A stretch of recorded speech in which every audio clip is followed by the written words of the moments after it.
Hello YouTube. So we all have a personality, don't we? And quite often within our personality we have little traits that we might want to change or adapt to make us a better person. But sometimes it can be hard to distinguish the things you want to keep in your perception of yourself and things you want to get rid of.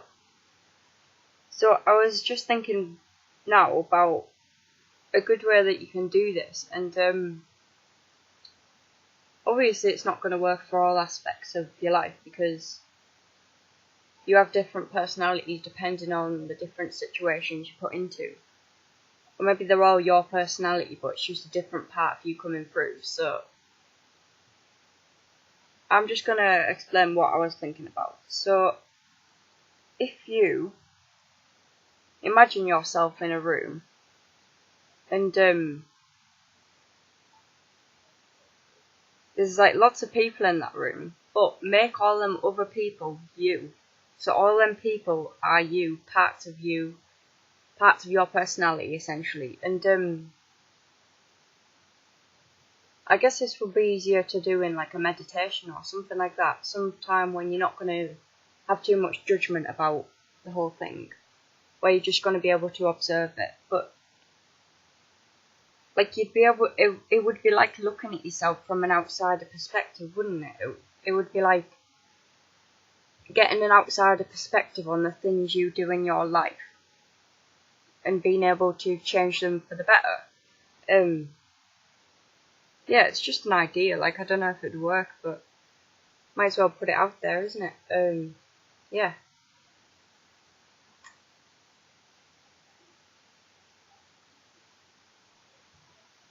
Like, I guess you could even do it in real life situations, and just like you're having a conversation with someone, and you're able to put yourself in their shoes. But I guess this is just like you seeing a reflection of yourself in them. So things you don't like in them, you've got to look in yourself first, because more than likely it's something that you do yourself that you don't like about yourself, which is why you've got a problem with someone else doing it. Yeah. Like, it's all to do with the perspective, isn't it? Like, people can do bad things to you and people can do good things to you, but the way you perceive these good and bad things might be completely different to the way someone else perceives them. It's like, it's about not taking things to heart. Like, if someone says something to you, maybe their intention isn't to be a bad person, maybe it's just to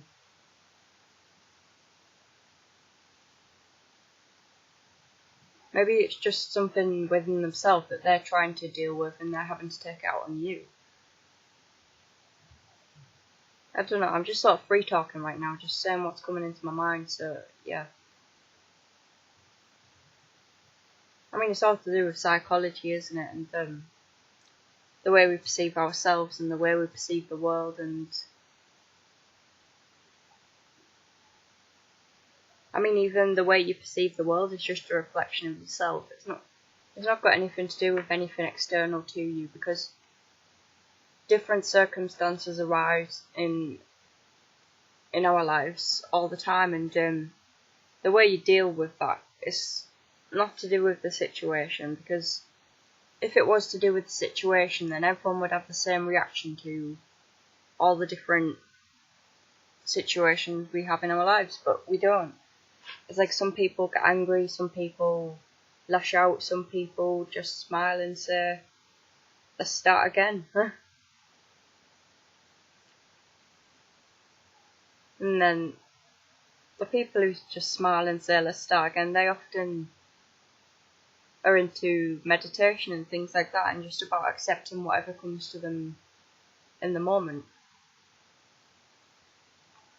You can't change it, can you? You can't escape the moment, so what's the point in not wanting to be here in every moment?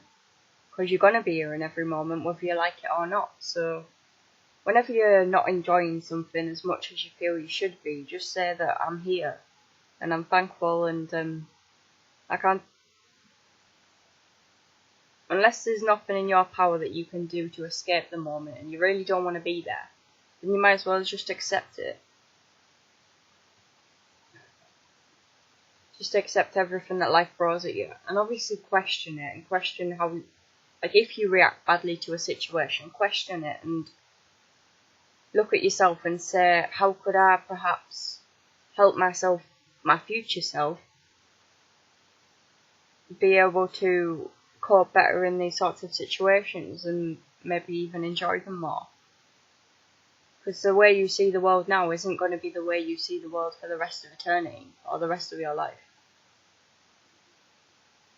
With transience is the nature of things. Everything's always going to change, like, all the time, and yeah.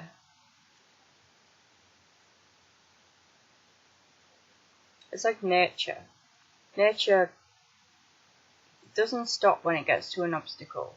It doesn't just give up or have a hissy fit because it can't get its own way. It manages to work its way around it.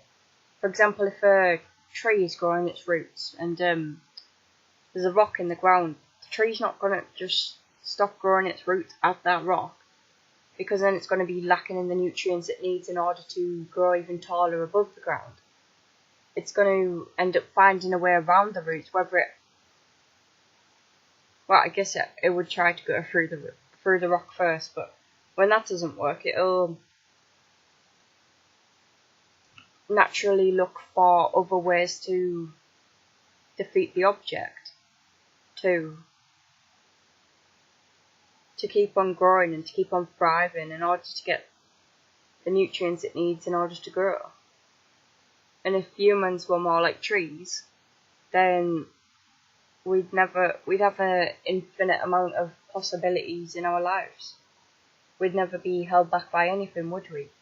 There's a way around everything, no matter how hard it seems in the moment. And I know when you're going through hard times in the moment, sometimes your thinking and your clarity can get a bit cloudy, which can make it hard to see past the situation.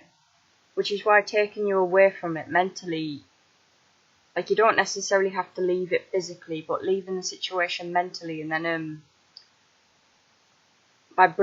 focus on your breathing and just get back into this state of relaxation, so you've got the clarity to think and come up with a better way of progressing forwards and moving on with your life. And yeah,